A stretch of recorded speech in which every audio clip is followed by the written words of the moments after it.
Okay, so just to wrap up on this demo, we're going to make some front-end cosmetic changes and then redeploy to AWS. First of all, let's have a look at how it's working locally, remind ourselves, and then I'll point out what changes we're going to make. So back in Visual Studio Code, let's open a terminal and npm start. You can see we're already in our folder there. Same folder that we created earlier when we cloned it from GitHub. Okay, we've got an error running this unexpected error while starting serverless offline Lambda server on port 3002. So might want to use, ChatGPT for that, or let's have a quick look.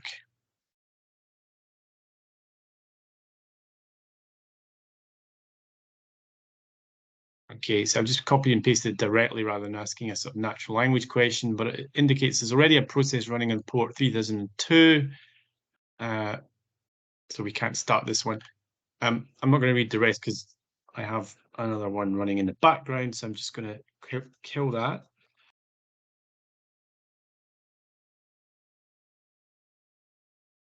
And let's rerun. That should now be fine. npm just cycle back, page up, fix the previous command, and that looks better. Okay, so the local app is, as we remember here, what we're going to change is a number of things. That message there, this message here as well, and I'm going to add a little icon at the bottom. So how do we change those web page messages? Well, we go back to the project structure here. This is all handled through our source code folder. We're going to need a few things here. Let's just open up that, which is React components, some CSS. We'll probably need some styling changes as well. Under here, you will see we've got this is essentially here controlling what message we had there in the middle of that web page.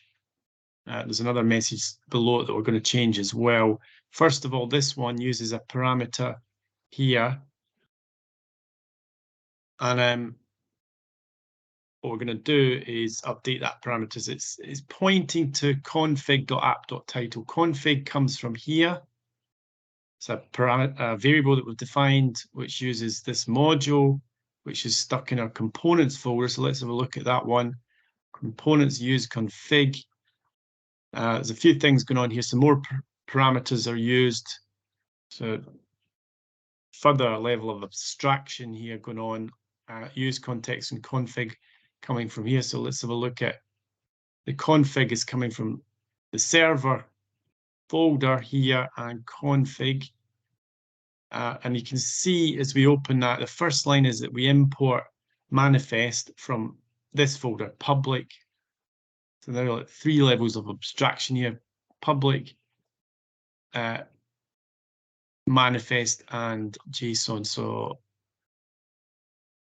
that is, if I scroll back up, it's outside of source folder. There we go, manifest.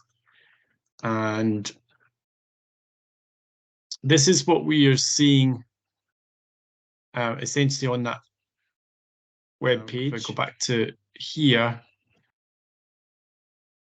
okay, our title is being drawn really from the short name there. So let's change that. I'm just going to change the short name here. So I'll put in a React, inside the quotes, React.js on AWS Lambda.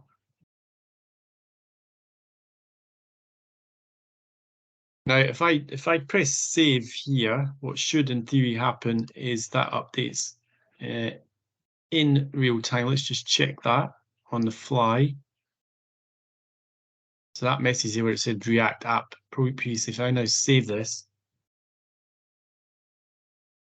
there we go. You can see it's dynamically updated. So that's good. We now want to change this message here. Now, if we go back to the original source of that message, here is line 20 in app.tsx. I'm just going to replace that with something more relevant for what we're doing here. I'm just going to copy and paste this over in between the two paragraph tags here. I'll put it underneath so you can compare and contrast. I'm putting this in. Okay, I've used a little A tag here because it's an email link. Remove the previous one. You can comment it out if you want to keep it for comparison. Oh.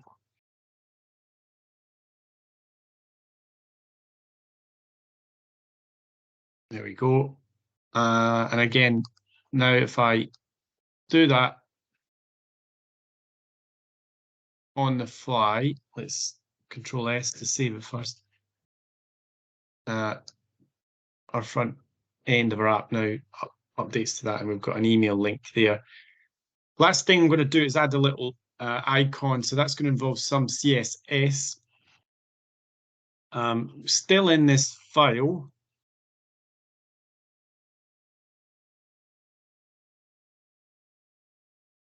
What we are going to need here is, of course, first of all, a logo.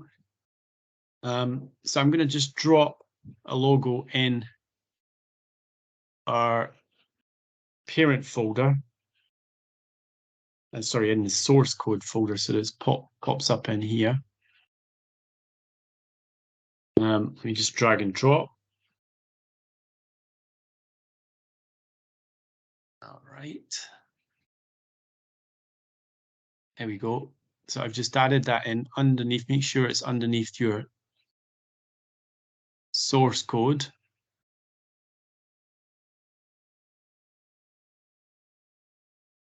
Now back in app.tsx, we need to import that essentially in the same way that we've already imported the spinning React logo. We can copy that line.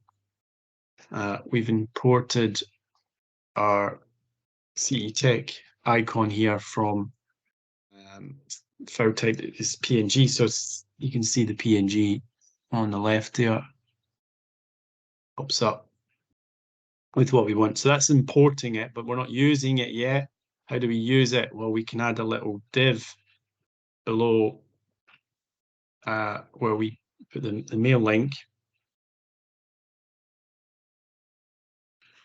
I'm going to copy and paste this in from prepared earlier. So the source parameter really is that, the mode, effectively importing it into a variable here, the icon itself. We've defined a class name because we're going to have to update the CSS. If we don't have that, or if we don't add any CSS, it's just going to take a default location on the web page. It's going to look quite ugly. Let's see what it looks like at the moment. If I save that, so at least it's logged in our logo, but it's a bit big. So we want it in the bottom right corner. How do we do that? So that's where the CSS bit will come in. Now, you see, again, tried to recycle what's been done before. We've already got a bit of CSS for the React logo. That's this one here. We can borrow that. We don't need any animation, but the syntax in CSS will be quite similar. So instead of app logo, CE Tech logo dash logo. Now make sure that is exactly how we referred to here. So it's CE Tech underscore logo we use. We need to make sure that that class name is reflected exactly the same way in CSS. And then all we need to do now is just position that icon on our web page. I'm going to put this in. There's a few bits here. replace, we don't want this to be animated, but we do want fixed position. We're going to shrink the logo down to 15% of the size that we just saw. And then basically it's going to be 10 pixels from the right edge, 10 pixels from the bottom of the screen.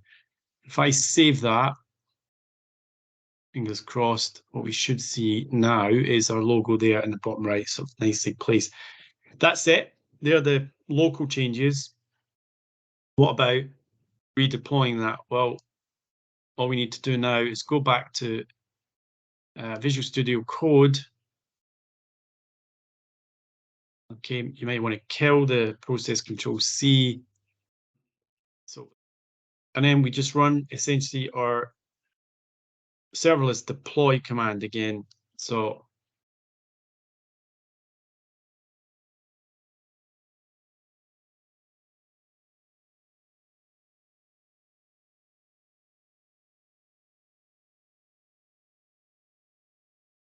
okay, let's run through that pretty quickly, the first part at least.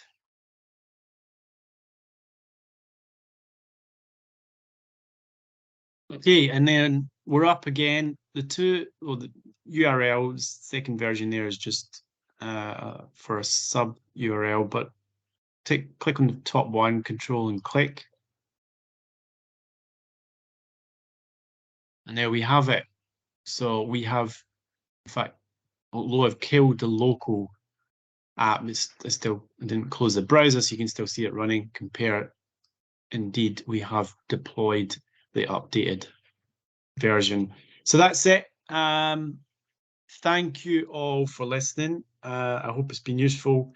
We are going to carry on with this demo and build a deep learning app around it.